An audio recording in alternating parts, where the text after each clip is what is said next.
Success and a huge part of our strength and conditioning program. Our sports scientists have done a phenomenal job. I think the guys have bought into what they need to do to keep their bodies healthy. And then, some years are better than others. We've had injuries. It's just I think those guys did such a good job of preparing themselves in the off season that we've been able to stay away from some of the ones that naturally occur.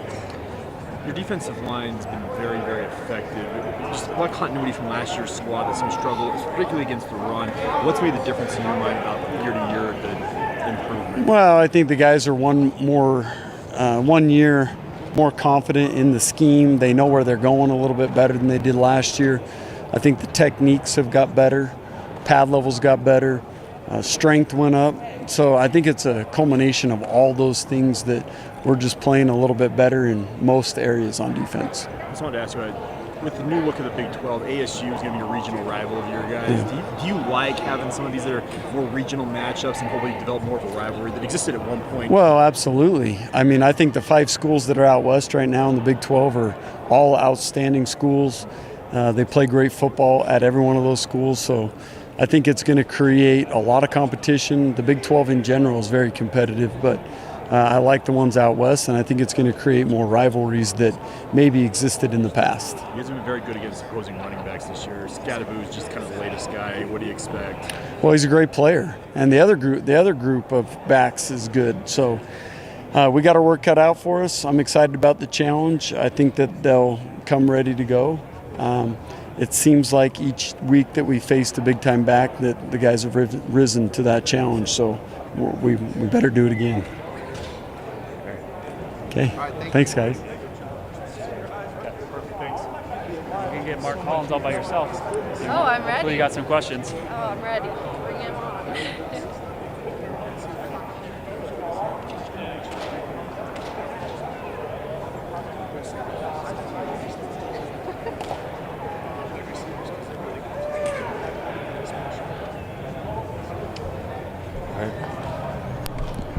Scoot up just a teeny bit more. There we go. All right. You can ask questions for Mark now.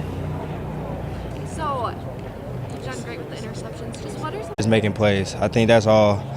Not just our defense, but the corner position. It just comes down to making plays. So I think on top of just trying to do my job as well as I can, just try to make plays within that. I think so. Yeah. How would you say that your cornerback room has gotten better throughout this year? I think it's been great. Like even guys that you guys don't get to see, like who are not necessarily like on the travel roster, like our group has gotten better, like from the bottom to top. I think it's only going to get better as the season goes on. Guys will have to step up as the season goes on. God forbid any injuries happen, but if they do, everybody will be ready to go. So it's been great for the whole group. What's the competition like in that room? Because it does feel like you guys have legitimate strong depth at the cornerback spot. It's anybody's day, so coming out to practice, we're just trying to understand that, if you're not on your A game and you come out and game day comes, you don't play the best, is a possibility that somebody else could step up. So it's kind of that healthy competition, I would say, for the whole group. But like I said, anybody who steps in there will be ready to go. So that's kind of just how we take it, healthy competition. What jumps out to you about this ASU offense? They got a pretty good quarterback and a running back that I think probably demands a lot of attention. For sure. So we just plan to shut down, their main guys, as we know, the quarterback, number 4, number 0. I think that's their game plan, so we'll do everything we can to kind of stop that, and if we do, we'll be in good shape. You guys have seen a lot of really good running backs in this league the last couple of weeks in particular. Yeah. Both Kansas and Utah had really good running backs. How does that kind of change what you guys do in the secondary? Because I imagine you're probably not automatically immediately involved in the run game. I think so. So they have a great receiver as well. So for us, it just comes down to, I don't want to say showing up to the run late, but we have to do our job first on the back end, which is covering, making sure nobody gets deep. But when the run game comes to us, we got to be prepared to tackle, and that's kind of something our coaches have kind of harped on the back end, especially the corners. We expect them to come out and make us tackle number 4 and whoever's back there, really, in this game. How would you describe the week-in, week-out play of the Big 12 Conference for you? Yeah, so it's every week, as you know, is a big game. Like even last week, Kansas, they're a better team than their record showed, but we still came out understanding that this is a great team, and this seems to be that every single week. So it doesn't really change anything for us to kind of just stick to what we want to do, stick to our game plan, our schemes, and hopefully we'll come out on top. And it's the same thing this week. Got a great opponent. We're going to their house. Just got to handle business. That's all it comes down to. I heard Coach Hill mention sometimes when he was at Weber, a loss kind of catapulted them Sure. through the rest of the year. What's kind of the message in the locker room, learning from last week to propel you guys? I think it's exactly that.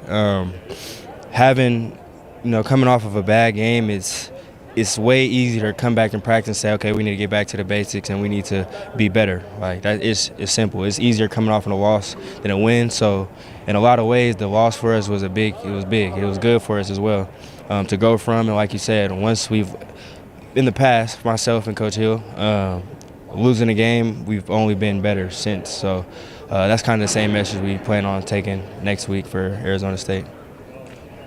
Have you sensed any sense of urgency in practice the last couple of days? For sure, definitely more urgency. Like I said, just trying to double down on the basics again, understanding that we have no room to keep playing with fire at this point. So come out hot. The only way to do that is really just everybody up tempo, like you said, more urgency with everything, and just doubling down on the basics. That's what all it comes down to for us this week. How exciting is it to be in these games, though, where they do mean a lot? It's fun, and it forces you to kind of prepare. It forces you to kind of practice hard and try to make that perfect practice, try to make that perfect rep. Games like this is, as a corner, as really for our whole defense. Like they have a great offense, so our whole defense is kind of the game we want to play in, understanding what's at stake, and this is not a bad team that we're going to go play. So it's great. It's great for our practice habits. It's great for individual practice habits. It's great for everything. Mark, how gratifying is it? You kind of doubled down on yourself, took the risk, came here to BYU, and you've been good as advertised. How gratifying is that to you?